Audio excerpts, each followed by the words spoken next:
Hello dear students, today we will discuss about electric generator. What is electric generator? उससे पहले मैंने आपको AC और डीसी करंट बताया होगा मेरी प्रीवियस वीडियो में। जिसने एसी और डीसी करंट नहीं देखा है, मीन्स वीडियो नहीं देखी है, तो जो पहले प्रीवियस वीडियो है उसको देखेगा, तब जाके आपको जनरेटर का एसी और डीसी का मतलब समझ में आएगा। तो जनरेटर लगा लो या फिर डायनेमो लगा लो, बात एक ही है, क्योंकि जो आपकी सारी प्रोसेस होती है वो बेस्ड ऑन डायनेमो, ठीक है ना।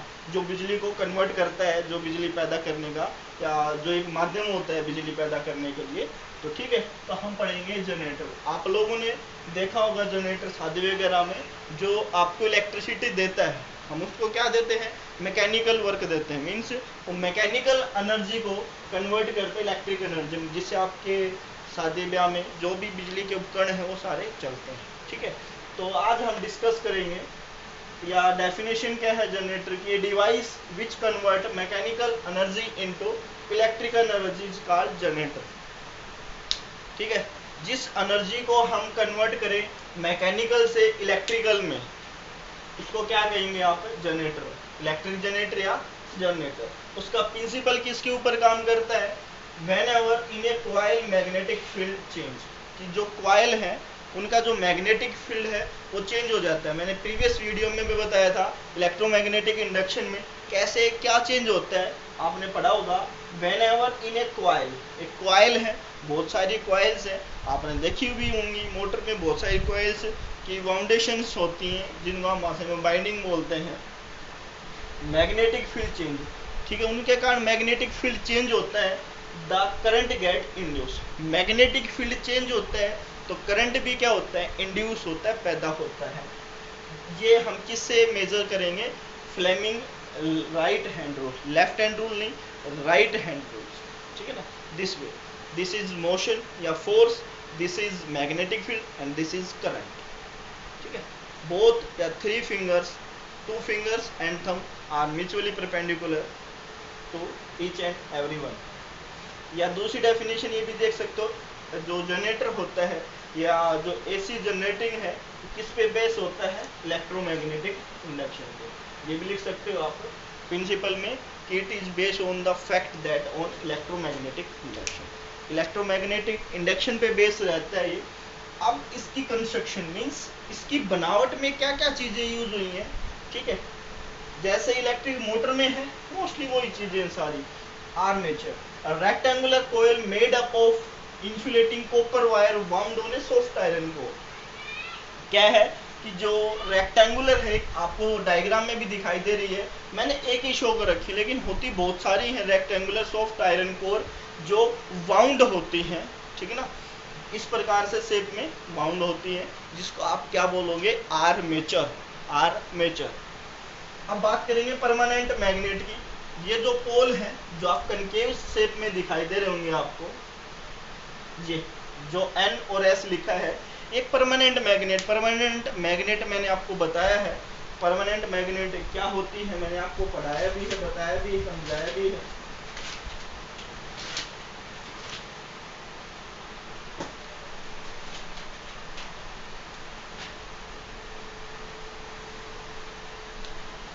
ठीक है, परमानेंट मैग्नेट मैंने आप लोगों को बताया है, जो स्टील की होती है, जो परमानेंट होती हैं, जो चेंज नहीं होती हैं, वो परमानेंट मैग्नेट होती हैं। उसी प्रकार ये दोनों ही परमानेंट मैग्नेट है, एक को नाम दिया है नॉर्थ और एक को नाम दिया है साउथ, ठीक है। और ये क्या प्रोड्यूस करते हैं, स्ट्रॉन्ग मैग्नेटिक फील्ड को प्रोड्यूस करने का काम करती हैं, बहुत ज़्यादा स्ट्रॉन्ग मैग्नेटिक फील्ड प्रोड्यूस करती हैं। थर्ड केस देख लेते हैं बेटा हम इसका, ब्रशेज B1 और B2, दो ब्रशेज होती हैं जिसको आप कार्बन ब्रशेज भी बोलते हो, मेड अप ऑफ कार्बन और ग्रेफाइट। किससे बनी होती हैं, या तो कार्बन की बनी होंगी या फिर ग्रेफाइट की। ग्रेफाइट देखा होगा आप लोगों ने, ठीक है। कनेक्टेड टू स्लिप रिंग्स, किससे साथ कनेक्ट होती हैं, जो स्लिप रिंग्स हैं, जैसे आपने छल्ले से दिखाई दे रहे हैं, ये स्लिप रिंग्स हैं, इससे कनेक्ट होती है। It function is carry the current and supply to the external circuit, कि इसका काम क्या होता है, करंट को सप्लाई करना होता है और एक्सटर्नल सर्किट तक। फिर क्या, fourth slip ring R1 R2 made up of hollow metal ring which rotate along with the armature and पहले से डिफरेंट हाइट। कि ये किससे बना होता है, होलो मेटल रिंग से बना होता है। देखिए इस प्रकार से आपके सर्किट डायग्राम में ध्यान से देखना, दिखाई भी दे रही होंगी। होलो मेटल रिंग से बना होता है जो रोटेट करवाता है किसको, आर्मेचर को। और ब्रशेस क्या काम करता है, इसको करंट देता है। और जो गैल्वेनोमीटर है वो डिफ्लेक्शन शो करता है कि इस सर्किट के पास करंट आया या नहीं आया, वो शो करता है गैल्वेनोमीटर डिफ्लेक्शन।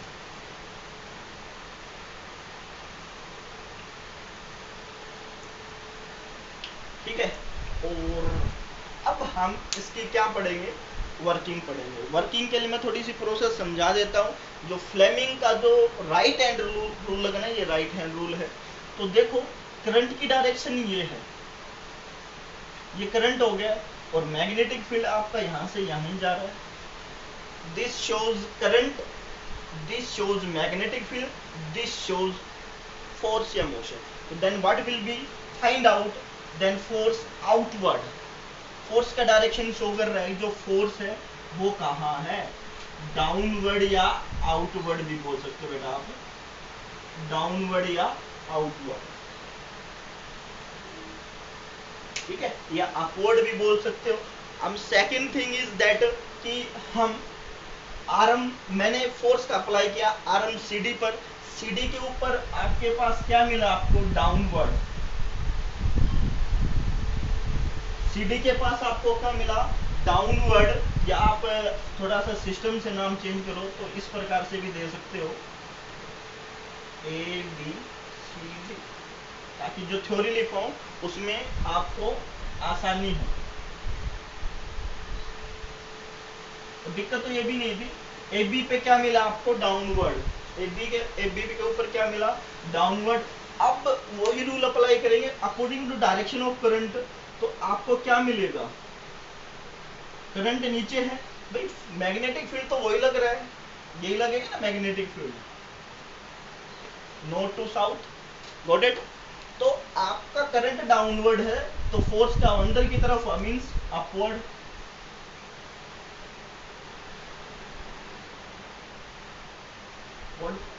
तो सीडी पर कौन सा फोर्स हुआ, अपवर्ड फोर्स। यही आपका क्या था, Fleming left hand rule apply किया है, यही आपकी वर्किंग है। इसी प्रकार इनका जो टर्न है, रोटेशन है, वो बार बार होती रहती है। तो अब इसकी वर्किंग लिखता हूं मैं। तो वर्किंग बेसिकली मैंने समझाई दी थी, एक बार नोट्स प्रिपेयर कर लेना आपकी वर्किंग को लिख के, वीडियो को पॉज करके। तो वर्किंग में क्या, the arm coil rotate, the magnetic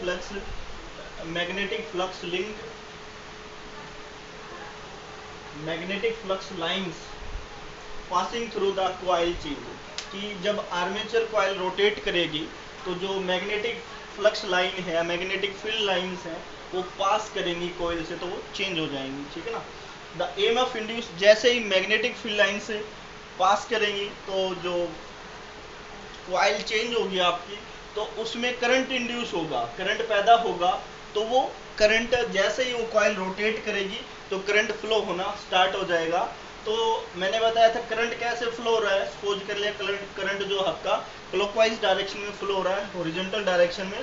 तो आरएम ए बी पे डाउनवर्ड फोर्स लग रहा है, मैंने आपको बताया था ये है। तो डाउनवर्ड फोर्स है, चाहे आप उसको फ्लैट रखो तो अपवर्ड भी बोल सकते हो। ठीक है ना, अभी डाउनवर्ड, अपवर्ड, डाउनवर्ड, ठीक है अभी। और सीडी पे अपवर्ड, ठीक है ना। वो आपको फ्लैट रख रहे हो, खड़ा रख रहे हो, वो कंडीशन पे डिपेंड करता है, what you know that. ठीक है। और करंट फ्लो करेगा A to B, arm A B में, arm A B, and CD में C to D, arm C D में। और करंट एंटर करेगा ब्रशेस B1 से, और एंटर लीव करेगा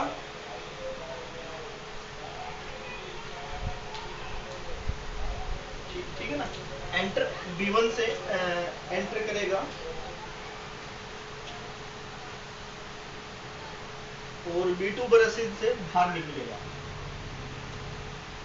ठीक है ना। और ऐसे ही इसकी प्रोसेस हाफ रोटेशन होगा, चेंज हो जाएगा, और बार बार यही प्रोसेस आपकी चलती रहेगी इसी प्रकार। And half rotation cycle RM उसकी रोटेशन चेंज हो जाएगी, तो एफ बी का फोर्स अपोजिट, एफ बी का था वो सी डी पे, सी डी का था वो एफ बी के, इसी प्रकार डायरेक्शन रिवर्स होती रहेगी। यही आपका इलेक्ट्रिक जनरेटर है, वर्किंग है। इतना लिखना चाहो वर्किंग इतनी लिख देना, थोड़ी लिखना चाहो थोड़ी लिख देना। According to given condition, according to given question marks, how many marks question in your question paper in exam, ठीक है। Then thank you, have a nice day. और आप इसका नोट्स प्रिपेयर कर लीजिएगा, कोई डाउट हो तो कमेंट कीजिएगा। Thank you.